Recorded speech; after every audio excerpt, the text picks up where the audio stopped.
Greetings, I am Gresham's Adam, and welcome back, finally, to Gresham Reads. I know I have been gone for some time, but I will admit I have honestly needed the break. Both for myself and for Darkus.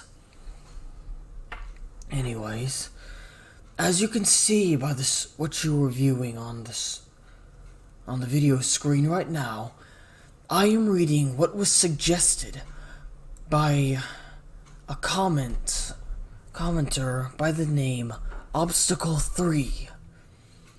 They are the one who suggested this story, and thus here we are. Now I am unsure exactly how long it will take for me to get through this story, so I will read up to, I believe the story is 30 pages long. So I will read one half now, and then I will finish the other half in the next part. So I do hope you look forward to that. Anyways, that is enough about this. Enough with the stalling is what I mean to say. It is time to begin.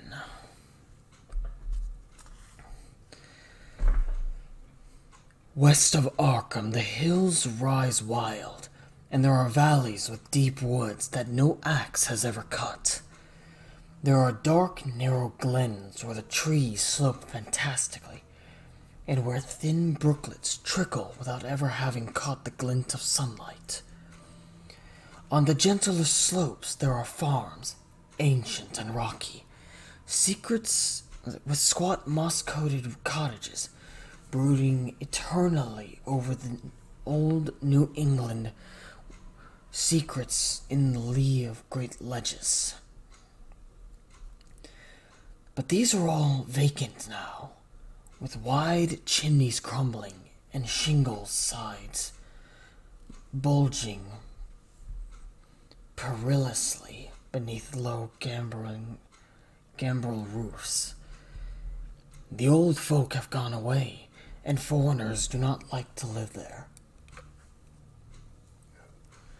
French Canadians have tried it, Italians have tried it, and the Poles have come and departed. It is not because of anything that can be seen or heard or handled, but because of something that is imagined. The place is not good for the imagination, and does not bring restful dreams at night. It must be this which keeps the foreigners away, for old Amney Pierce has never told them of anything he recalls from the strange days. Amney, whose head has been a little queer for years, is the only one who still remains, or who ever talks of the strange days. And he dares to do this because his house is so near the open fields and the traveled roads around Arkham.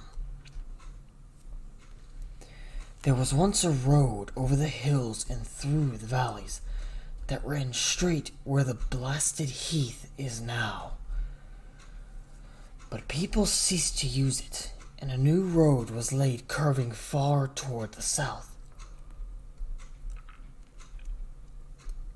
Traces of the old one can still be found amidst the weeds of a returning wilderness.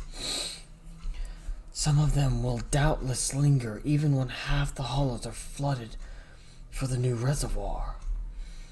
Then the dark woods will be cut down, and the blasted heath will slumber far below the blue waters, whose surface will mirror the sky and ripple in the sun. And the secrets of the strange days will be one of the deep secrets, one with the hidden lore of old ocean, and all the mystery of primal earth. When I went into the hills and valleys to survey for the new reservoir, they told me the place was evil. They told me this in Arkham, and because it is a very old town full of witch legends, I thought the evil must be something which grandams had whispered to children through centuries. The name Blasted Heath seemed to me very odd and theatrical.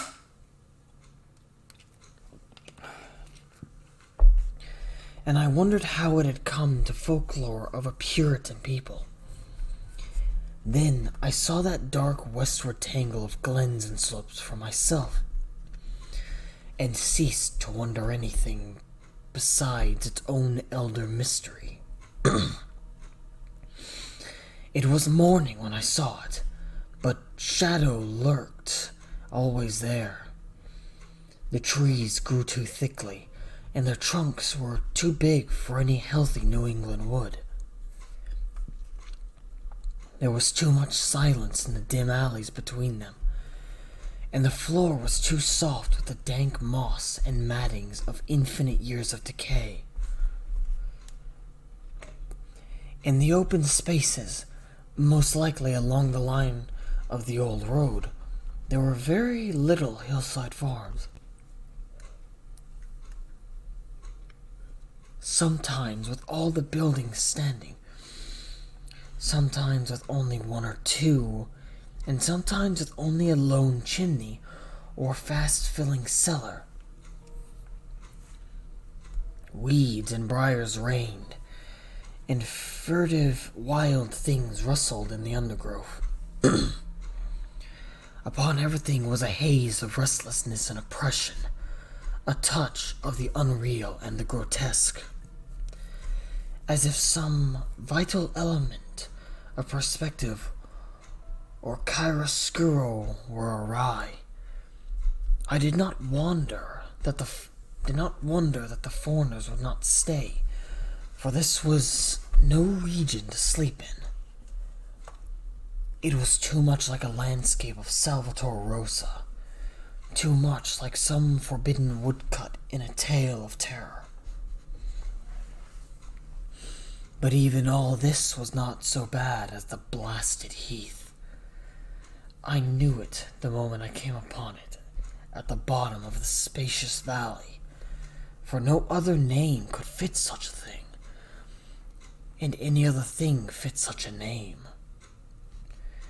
It was as if the poet had coined the phrase, having seen this one particular region. It must, I thought as I viewed it, be the outcome of a fire. But why had nothing new ever grown over those 5 acres of gray desolation that sprawled to the sky like a great spot eaten by acid in the woods and fields? It lay largely to the north of the ancient road line, but encroached a little on the other side. I felt an odd reluctance about approaching, and did so at last only because my business took me through and past it. There was no vegetation of any kind on that broad expanse, but only a fine gray dust or ash, which no wind seemed ever to blow about. The trees near it were sickly and stunted, and many dead trunks stood out or lay rotting in the rim. As I walked hurriedly by, I saw the tumbled bricks and stones of an old chimney and cellar on my right, and the yawning black maw of an abandoned well whose stagnant vapors played strange tricks with the hues of the sunlight. Even the long, dark woodland climb beyond seemed welcome in contrast, and I marveled no more at the frightening whispers of Arkham people.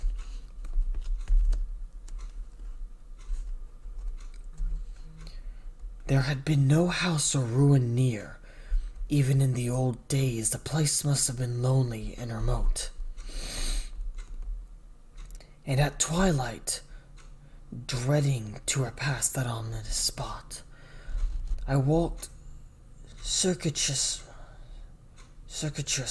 back to the town by the curving road on the south. I vaguely wished some clouds would gather, for an odd timidity about the deep sky void above had crept into my soul. In the evening, I asked the old people in Arkham about the blasted heath, and what was meant by that phrase, strange days, which so many evasively muttered. I could not, however, get any good answers, except that all the mystery was much more recent than I had dreamed. It was not a matter of old legend at all, but something within the lifetime of those who spoke. It had happened in the 80s, and a family had disappeared or was killed.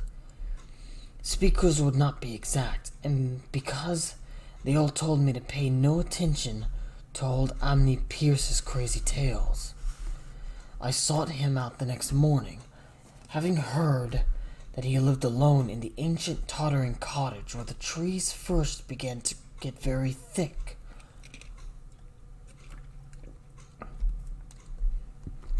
It was a fearsomely archaic place, and had begun to exude the faint miasmal odor which clings about houses that have stood too long.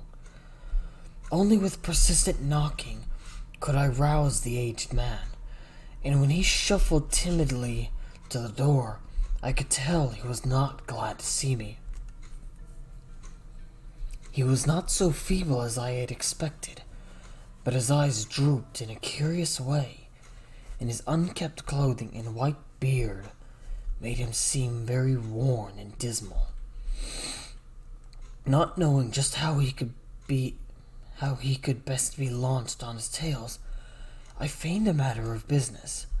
I told him of my surveying and asked vague questions about the district. He was far brighter and more educated than I had been led to think, and before I knew it had grasped quite as much of the subject as any man I had talked with in Arkham. He was not like other rustics I had known in the sections where reservoirs were to be. From him there were no protests at the miles of old wood and farmlands to be blotted out, though perhaps there would have been had not his home lain outside the borders of the future lake. Relief was all that he showed, relief at the doom of the dark ancient valleys through which he had roamed all his life. They were better underwater now, better underwater since the strange days.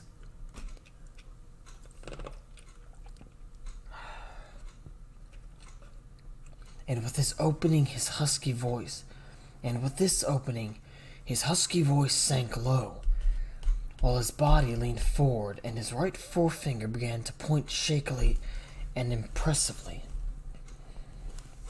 It was then that I heard the story, and as the rambling voice scraped and whispered on, I shivered again and again despite the summer day. Often I had to recall the speaker from ramblings, piece out scientific points which he knew only by fading parrot memory of professors' talk, or bridge over gaps where his sense of logic and continuity had broken down. When he was done, I did not wonder that his mind had snapped a trifle, or that the folks of Arkham now would not speak of the blasted heath. I hurried back before sunset to my hotel, unwilling to have the stars come out above me in the open, and the next day returned to Boston to give up my position. I could not go into that dim chaos of Old Forest and Slope again, or face another time that gray blasted heath where the black well yawned deep beside the tumbled bricks and stones. The reservoir will soon be built now, and all those elder secrets will be safe forever under watery fathoms. But even then, I do not believe I would like to visit that country by night. At least, not when the sinister stars are out, and nothing could bribe me to drink the new city water of Arkham. It all began, old Amy said, with the meteorite. Before that time, there had been no wild legends at all since the witch trials, and even then some of those western woods were not feared half so much as a small island in the Miskatonic, where the devil held court beside a curious stone altar older than the Indians. These were not haunted woods, and their fantastic dusk was never terrible till the strange days. Then there had come that white noontide cloud, that string of explosions in the air, and that pillar of smoke from the valley far in the wood. And by night all Arkham had heard of the great rock that fell out of the sky and bedded itself in the ground beside the well at the Nahum Gardner place.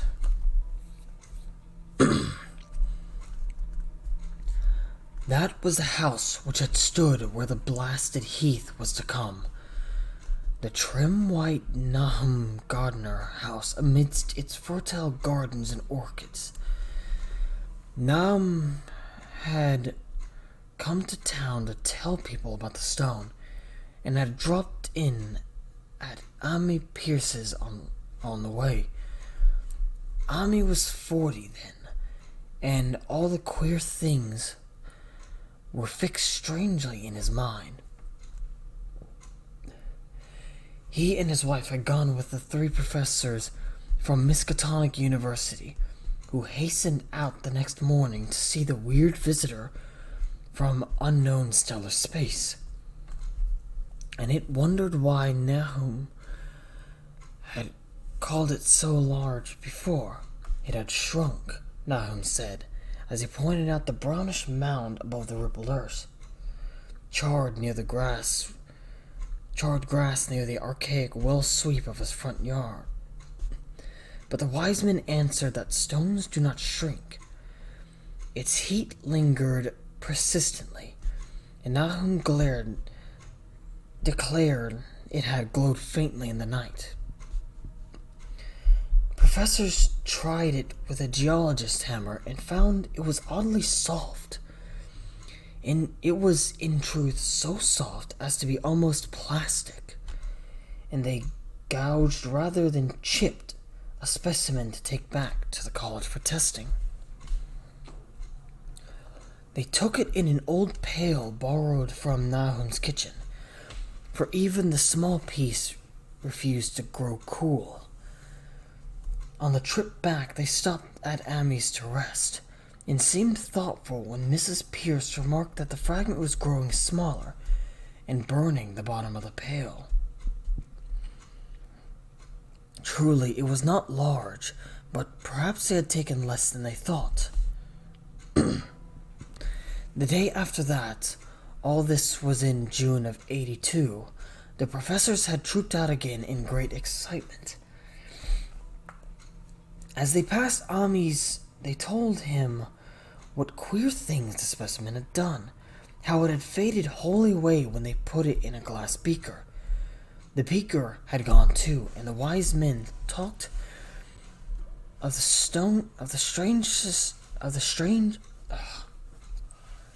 Apparently I'm getting tongue-tied, forgive me. It is rather late.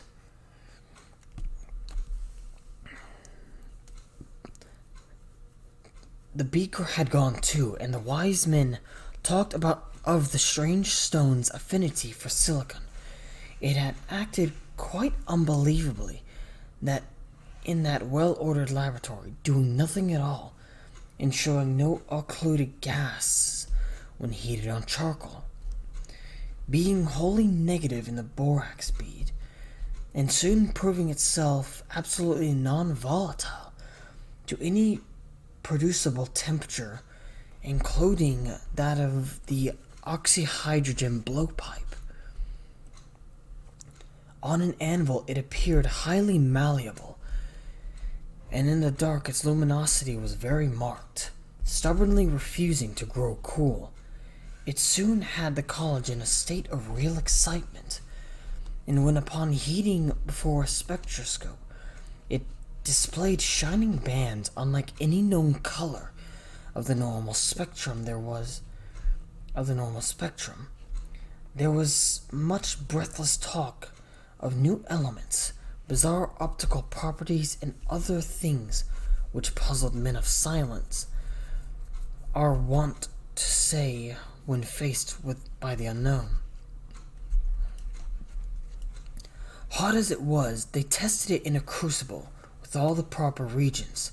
Water did nothing, hydrochloric acid was the same, nitric acid and even aqua regia merely hissed and sputtered against its torrid invulnerability. Ami had difficulty in recalling all these things, but recognized some solvents as I mentioned them in the order of use.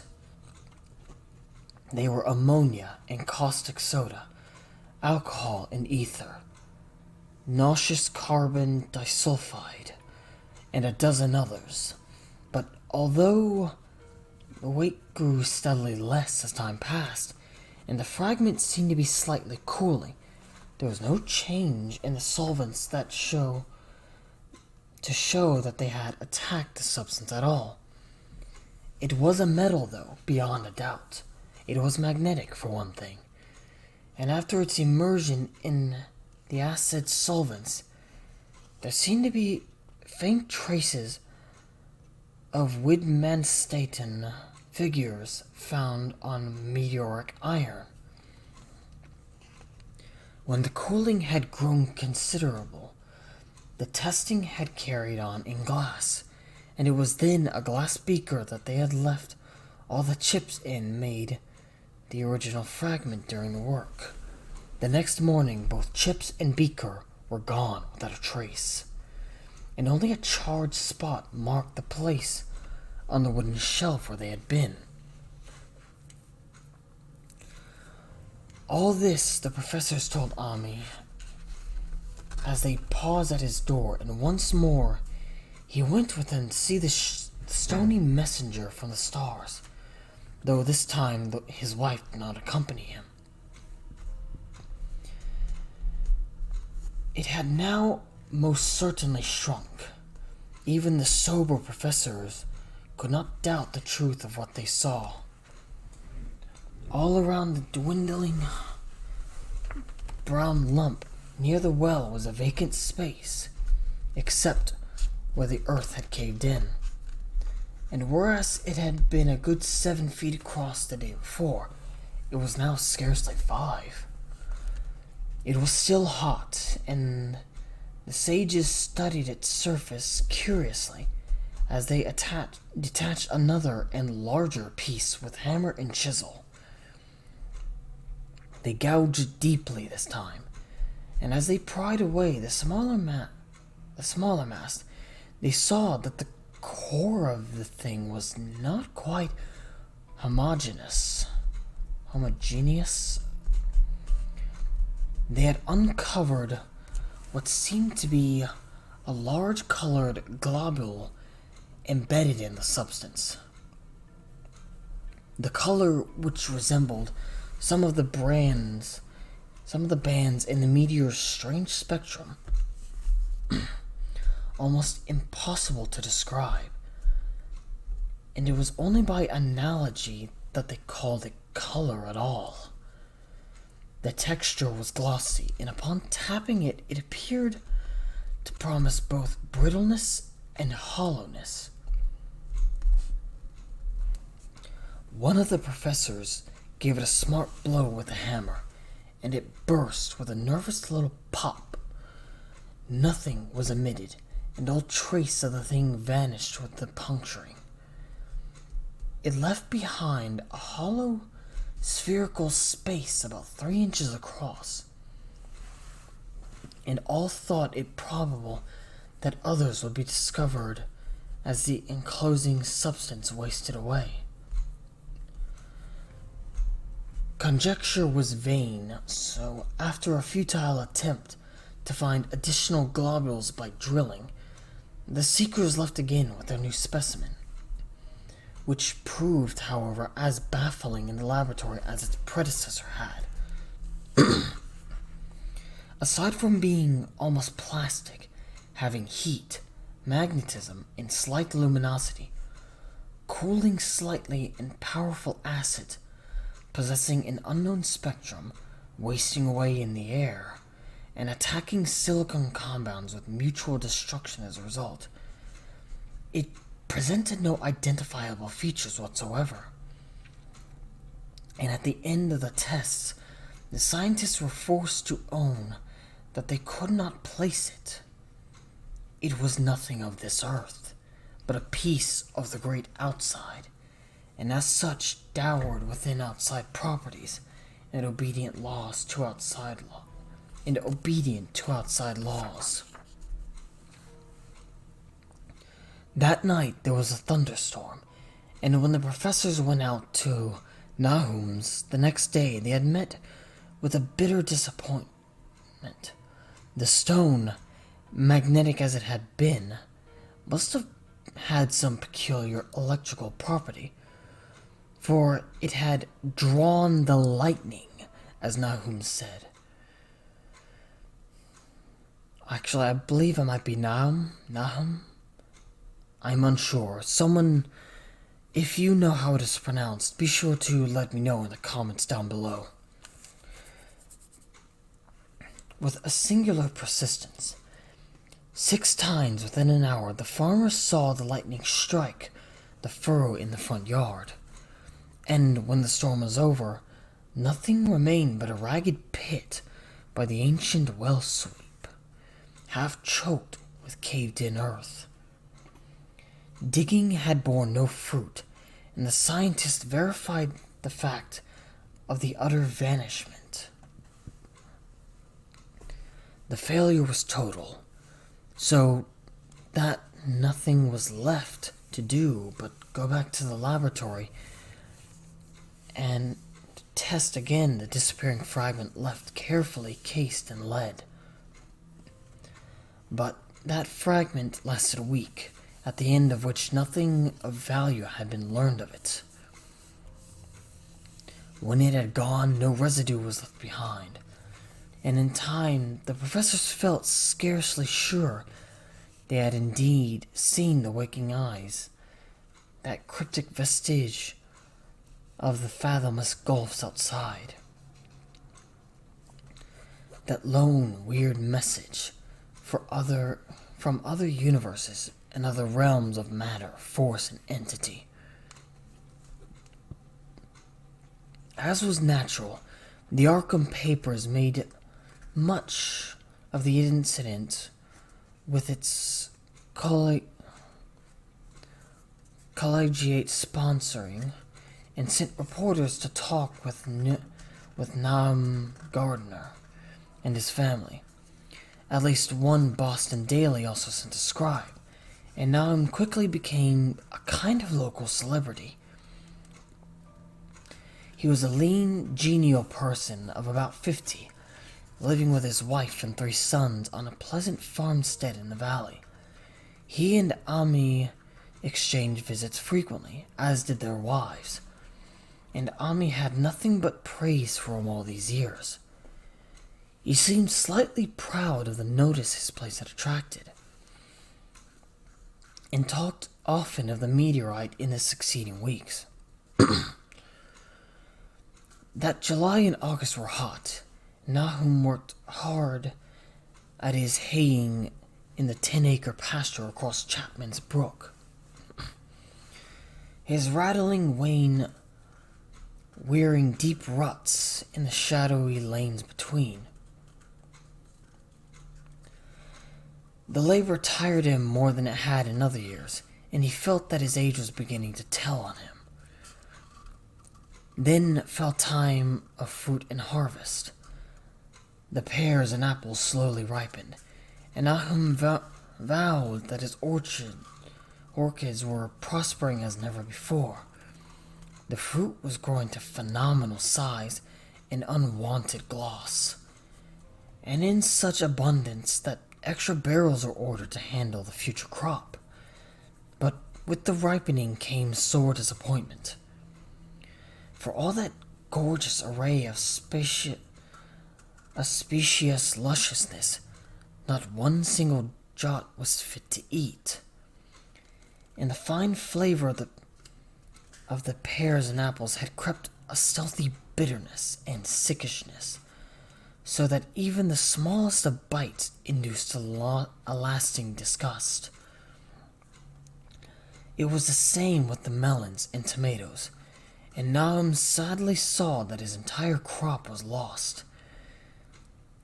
Quick to connect events, he declared that the meteorite must have poisoned the soil, and thanked heaven that most of the other crops were in the upland lot along the road. Winter came early, and was very cold. Ami saw Nahum less often than usual, and observed that he had begun to look worried. The rest of his family, too, seemed to have grown taciturn, and were far from steady in their church-going, or their attendance at the various social events of the countryside. For this reserve or melancholy, no cause could be found, though all the household confessed now and then to poorer health and a feeling of vague disquiet. Nahum himself gave the most definite statement of anyone when he said that he was disturbed by certain footprints in the snow. They were the usual winter prints of red squirrels, white rabbits, and foxes, but the brooding farmer professed to see something not quite right about their nature and arrangement. He was never specific, but appeared to think that they were not as characteristic of the anatomy and habits of squirrels and rabbits and foxes as they ought to be. Ami listened without interest to this talk, until one night when he drove past Nahum's house in his sleigh on the way back from Clark's Corners, there had been a moon, and a rabbit had run across the road. The leaps of that rabbit were longer than either Ami or his horse liked. The latter, indeed, had almost run away when brought up by a firm rein. Thereafter, Ami gave Nahum's tales more respect, and wondered why the gardener dog seemed so cowed and quivering every morning. They had, it developed, nearly lost the spirit to bark. In February, the McGregor boys from Meadow Hills were out shooting woodchucks, and not far from the Gardner place bagged a very peculiar specimen. The proportions of its body seemed slightly altered in a queer way impossible to describe, while its face had taken on an expression which no one had ever saw in a woodchuck before. The boys were genuinely frightened, and threw the thing away at once, so that only their grotesque tales of it ever reached the people of the countryside. But the shying of the horses near Nahum's house had now become an acknowledged thing, and all the bias for a cycle of whispered legend was fast taking form.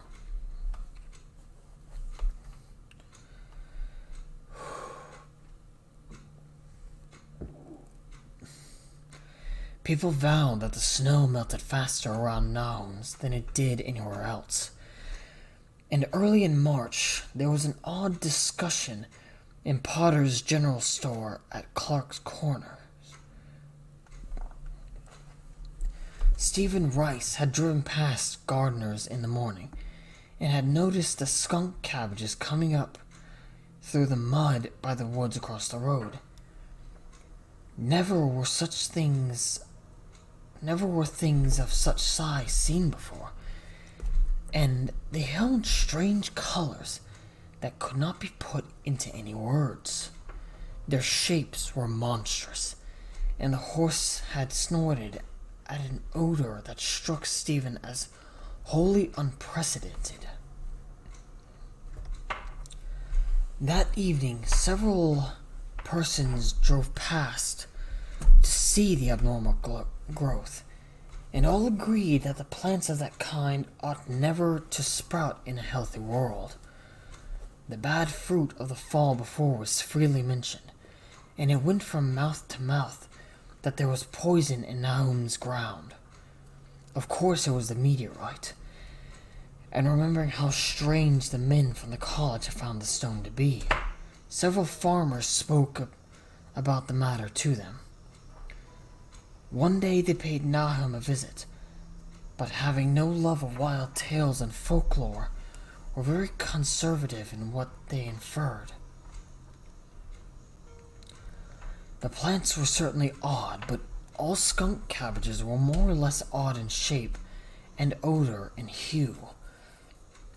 Perhaps some mineral element from the stone had entered the soil, but it would soon be washed away. And as for the footprints and frightened horses, of course this was mere country talk, with such a phenomena as aerolite would be certain to start.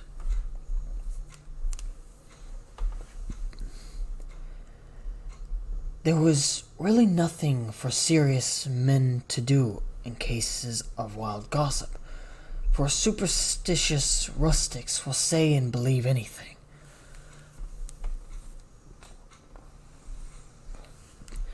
And so, all through the strange days, the professor stayed away in contempt. Only one of them, given 2 phials of dust for analysis in a police job over a year and a half later, recalled that the queer color of that skunk cabbage had been very like one of the anomalous bands of light shown by the meteor fragment in the college spectroscope. And like the brittle globule found embedded in a stone from the abyss, the samples in this analysis case gave the same odd bands at first, though later they lost the property.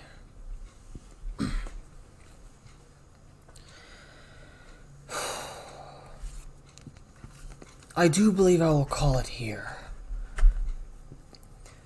I am finding myself tired at this late hour, and I know Darkus is finding himself asleep as well.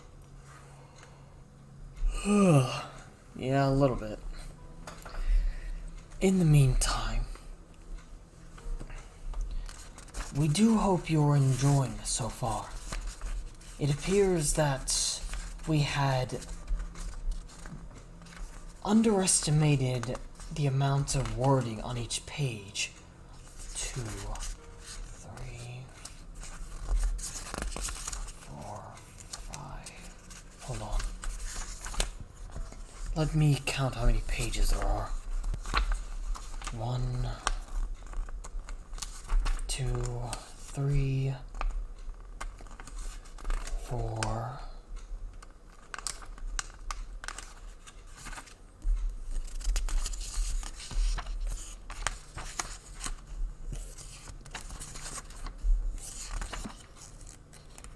Okay. So about around 22 pages.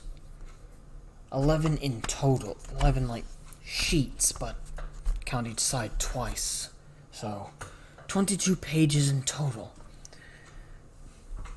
Okay. Well, this has been very interesting. And I will admit one ironic thing. The moment I had decided to actually read this, Darkus had stumbled across a movie trailer for this very story. Though it seems there is one key difference. There appear to be only 2 children that are the children of Nahum. A son and a daughter. Perhaps, I do believe there might have been a 3rd child, a older brother or a middle brother, but I am not 100% sure. Or it might have even been a sister. But either way, I'm curious as to how the movie will turn out. And I hope it will live up to the expectation that this story will bring to me right now. But knowing the track record of Hollywood, yeah, we're not holding our breath on that. Indeed. Anyways, I believe I have rambled on for long enough.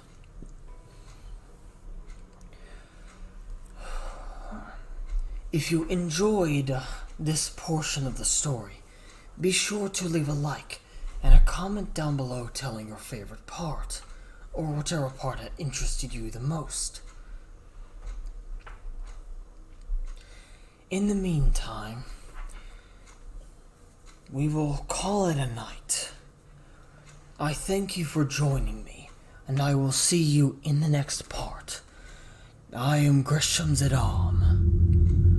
and I am signing out.